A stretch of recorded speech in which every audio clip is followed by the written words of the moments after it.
영어 스펠링을 모르면 이제 시험장 가서 헤매거든요. 요렇게 지난번에 시험지에 나왔어요. 82회 때인가요? 네? 그다음 70? 78회 때인가요? 네, 78회 때 이렇게 나오고 그 다음에 예민비라고 또 나왔었고요. 우리가 사람 성격을 얘기할 때 말이에요. He is very sensitive하다. 그러면 아주 예민하다. 감수성이 예민하다 이런 뜻이거든요. 예민한 게 나쁜 건 아닙니다. 그래서 예민비 같은 거는요. 거기 뭐라고 되냐면 정의난에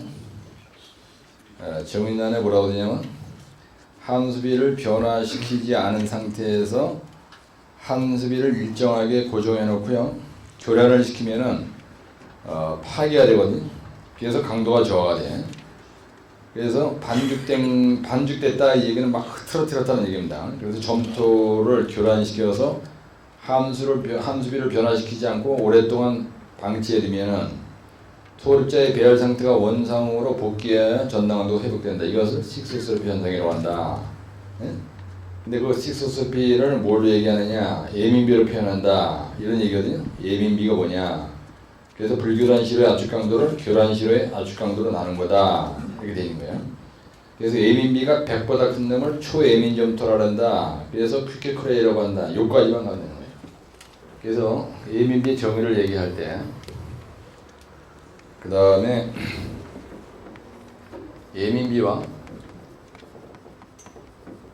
식소스로피 현상과의 관계예요. 이렇게 가면 되는 거예요. 이렇게. 그 다음에 현장에서의 현장에서의 결과의 응용을 어떻게 하느냐.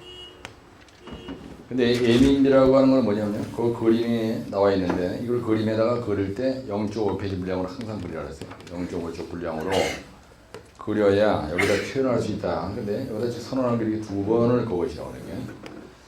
그렇게 되는데 여기가 뭐라고 되어 있습니까, 여러분들? Y축이 뭐라고 되어 있어요? 네? Y축이 뭐라고 되냐면요.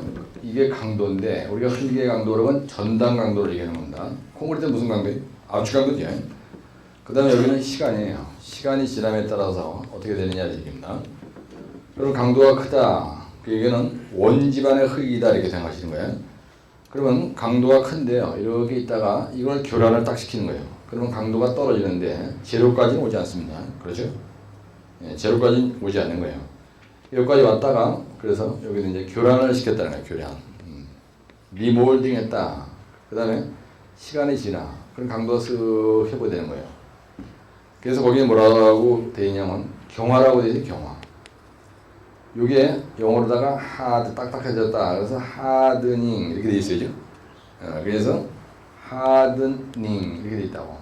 이 얘기 뭐냐면요. 강도가 회복됐다 이런 뜻이에요. 흐트러트리님이 시간이 지나면 입자가 배열이 제자를 잡는다는 거예요. 근데 또 교란시키는 거예요. 교란시켜. 그리고 한 번 흔들어 놓으면 또 흔들어야 돼. 힘이 계속 약해지면서 천천히 회복이 돼 이렇게.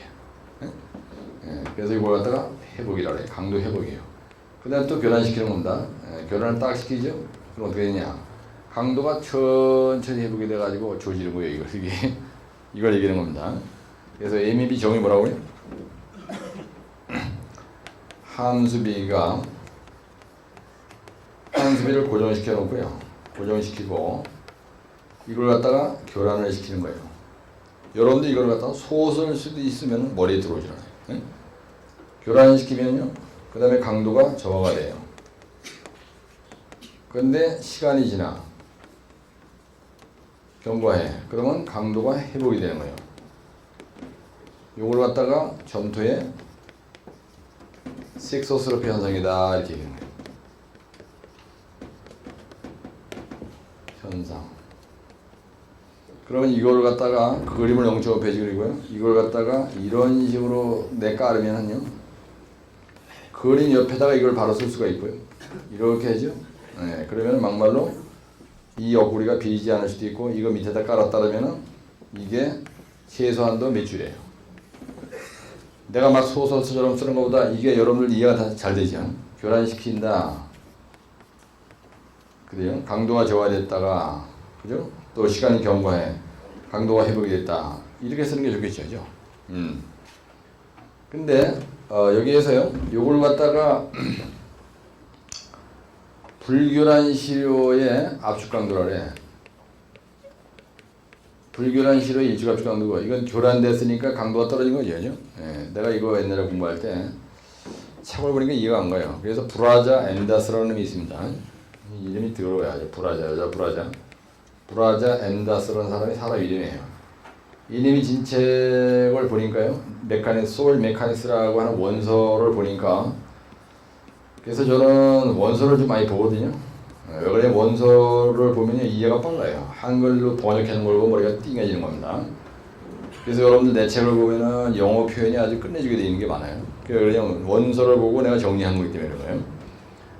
그런데 그러면은 우리가 예민비라는 건 뭐냐면요. 일부러 외우라 하지 마세요. 예민비라는 건요. 이거분의 이겁니다. 교란된 점토의 일주압 강도예요. 불교란 점토. 이거는요. 점토하고 관련 있는 거죠. 모래하고는 전혀 관련 없는 겁니다. 그래서 토공에 대한 용어인데 이거는 점토와 관련된 세리토와 관련된 거냐 조리토와 관련된 거냐 여러분들이 그걸 구분을 확실히 하고 공부를 하셔야 되는 거예요.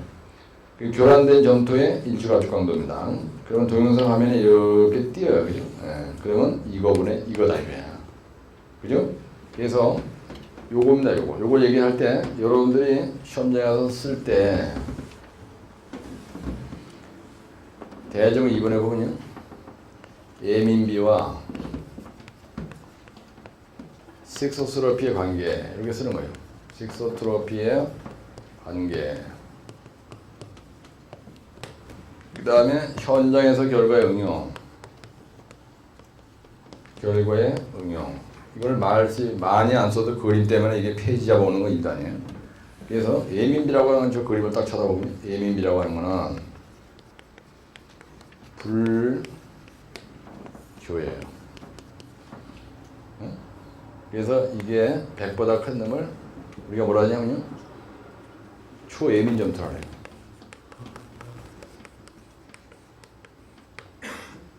이렇게 쓰는 거예요. 요걸 갖다가 초연화 집안이라고 해요.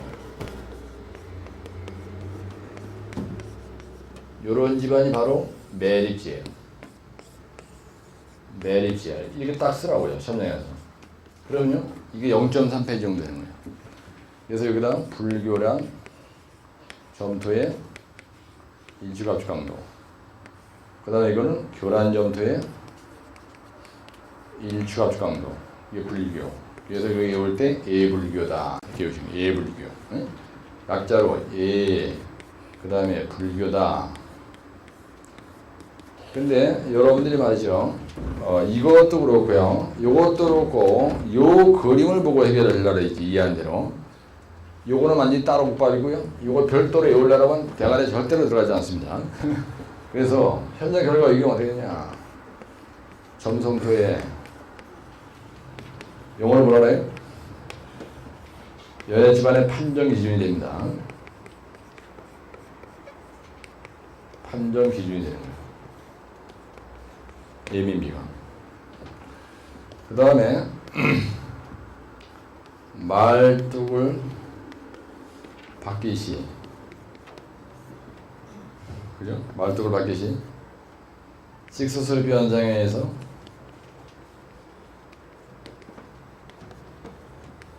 강도가 회복된 6일 내지 7일 후에 항타를 해야 돼요.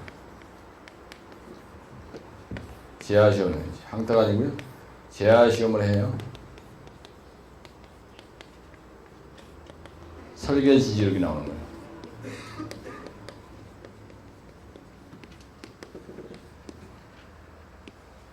정확한 확인이 됩니다.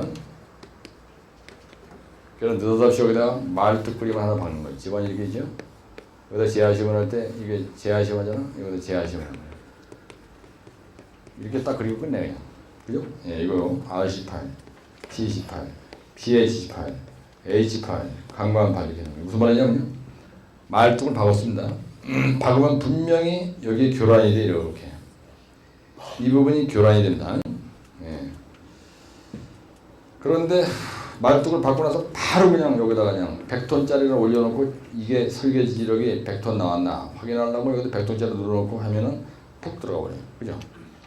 그래서 제한 시험은요 바로 하지 않습니다. 말뚝 박고 나서 입질 놀다가 나중에 와서 제한 시험 하는 거예요. 이게 교란된 전투가 강도가 회복된 후에 제한 시험을 해야 여기에 있는 주면 마찰력과 선단 지지력을 확인할 수가 있어요. 예, 주면 마찰력. 주면 마찰력이라는 건 뭐냐? 요 말뚝이 박힌 요 땅에 있는 흙이 여기하고 접촉하는 부분에서 생기는 마찰력 얘기하는 거거든요. 예? 그 다음에 여기는 선단 지지력이에요. 선단 지지력. 특히 주면 마찰력이 문제가 되는 겁니다. 그러면 여기다 대고 이 그림을 그렸다. 이 말 밑에다가 이 그림을 그렸다 만약에. 그럼 끝내주는 거예요. 그 다음에 여기다가 크레이라고 딱 서주는 겁니다. 이렇게. 크레이. 여하지만 판정 기준이 된다. 이렇게 해놓고 여기에서 쓴 이거를 다시 한번 재탕하는 거예요. 그래서 예민비가 불교는 예불교니까 이거 100보다 큰 놈을 여기다가 초연약 집안이라고 한다.